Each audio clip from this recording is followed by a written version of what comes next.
With just under 2 weeks left in the transfer window, Arsenal have to start making moves quick. Today we will discuss potential white targets, as well as what's going on with Granit Xhaka. Yo, what is going on guys? My name is T19 and welcome back to your boys channel. Hope you guys are doing amazing as always. Don't forget to drop a like on the video, subscribe to the channel if you are new, as we are edging ever closer to 200 subscribers. If you would also like to follow your boy on the social media, the links are down in the description below. Be sure to check it out and let's get into the video. It's actually no news that Arsenal have been going about chasing a wide forward. And Fabrizio Romano has said Edu is trying to go low-key, he's trying to make it a mystery signing. Well, I do have two suspicions because strong reports have come out. But what us Arsenal fans need to understand is, before Arsenal can actually bring in a wide target, there has to be a departure. And on that right side, there is one player who doesn't seem wanted. He has taken no part in our season so far, and that is Nicolas Pepe. But the good news is reports have come out today. OGC Nice wants to sign Arsenal winger Nicolas Pepe on loan. The player would be interested in returning to Ligue 1. Ligue 1 is of course the league where Nicolas Pepe made his name. It is where he eventually, developed into that player and cost Arsenal upwards of 72 to 80 million pounds, becoming the club record signing. So it is a league he understands, it's a league he has done well, it's a league he has shown he has quality to perform in, and ultimately I understand why he might want to return back. And more good news comes out from Sacho Tavaleri, as he has said Nice are getting closer to signing Nicolas Pepe. So it's a departure from Arsenal that is starting to kick fire, and that is good news because it now opens up space for Arsenal to go out and get a new wide player. And there are two major targets that we'd like to talk about in this video. One of those players, of course, is Yeremy Pino. He's a 20-year-old Spanish player. He plays on the right side. He can also play on the left side. 4 caps for the Spanish national team, a key player for Villarreal. But their manager in Unai Emery, when he was quizzed on the availability of Yeremy Pino, he had something quite interesting to say. If an offer arises for players like Yeremy Pino, he will have to leave. We have a responsibility with the club. It is what it is. Villarreal are not the most financially stable of clubs, and with them not being in the Champions League, it means there won't be as much funds to help them balance the book, which makes it make sense that Yeremy Pino, a key player, will be available for a transfer. But if you put 2 and 2 together, you can actually understand that this will mean there is a somewhat hefty price tag that will be placed on the 20-year-old shoulders. Well, according to Fabrizio Romano, Villarreal would like more than 50 million euros for Yeremy Pino, and it will not be an easy negotiation. Edu was not travelling to Spain to meet Villarreal, also because Pino's agents are based in the UK. There is more than one English club in for him. Let's first deal with the part about Edu. Edu was spotted on a plane going to Spain, but obviously, confirmed by Fabrizio Romano, that was not to discuss with Yeremy Pino. And Yeremy Pino's agents are actually UK based. Does that fit the bill for Edu Gaspar to be able to negotiate a deal under the radar? Make of that what you will.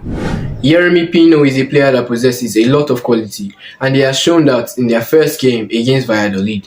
63 minutes, 17 out of 25 passes completed, 1 assist, 8 out of 9 dribbles completed, 3 ball recoveries, 12 out of 21 duels won.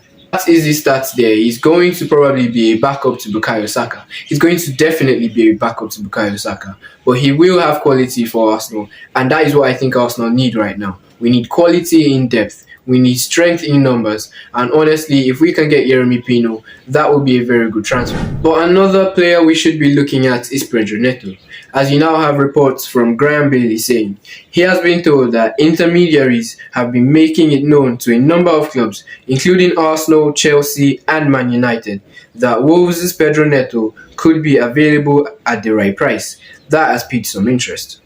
It was something I saw and I was like, push it aside, Arsenal are not getting this player. You've got Chelsea and Man United, and he's probably not going to be available for sale because this is Wolves. They want to push for European football this season. So why exactly will they be selling one of their key assets? Well, in the transfer window, they've actually been quite mad, completing the signing of Matheus Nunes, which is actually their club record signing at the price of £45 million. And you now had that news which came out a couple of days ago from Fabrizio Romano, as he said Pedro Neto's saga could be one to watch. Wolves are focused on completing the Matheus Nunes deal, which they have now completed, and then evaluate Neto's future in the coming days. It's not advanced yet, but could be an interesting one in the final days. In terms of Pedro Neto, last season he did sign a 5-year bumper contract, so it might be difficult to get him over to the Emirates Stadium. So it will be a price tag which I think will be upwards of 50 to 60 million pounds. And will Arsenal actually go out and spend 50 to 60 million pounds on a backup player? In terms of Pedro Neto, he's also a player who can play on the left flank and on the right flank. And honestly, there is Cody Gakpo as well. But as always on this channel, I will leave it down to you guys in the comments below. If it was down to you, would you bring Yeremy Pino, Cody Gakpo, or Wolves' Pedro Neto to the Emirates Stadium? Moving on, and this is a topic I'd like to talk about on this channel. It's something I've only sparsely spoken about on this channel. And that is, should we let go of Granit Xhaka? I put a poll out on my Twitter yesterday and I said, would we keep Xhaka and bin the Tielemans deal, or sign Tielemans and bin Xhaka?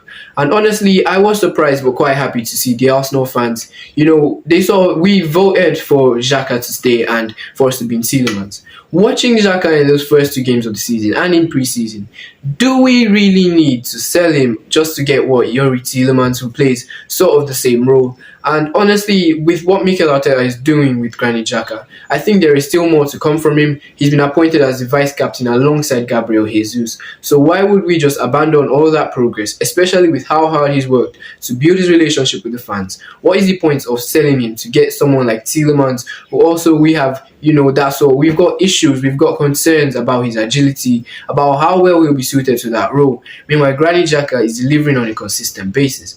I would also like to say the hate for Granit Xhaka has got to stop. It's reduced a lot, but look at Granit Xhaka in the past couple of games. The open mic he did last season, these interviews, the way he conducts himself, and the fact that he has been given the responsibility of being the Arsenal vice captain alongside Gabriel Jesus. Honestly, I think Arteta has no intention to sell Granit Xhaka. But I will leave it down to you guys in the comments on YouTube. On Twitter, they've given me their opinion. I'll put a poll on Instagram as well. But now I want to know you guys' opinions on YouTube. Would you keep Granit Xhaka and forget about Tielemans? Or would you get Tielemans and sell Granit Xhaka? Let me know in the comments below. Well, that is the video there and there, guys. Hope you guys have enjoyed it. If you have, smash a like on the video. Most importantly, subscribe to the channel if you are new. We are edging ever closer to 200 subscribers. And I will see you guys in the next one.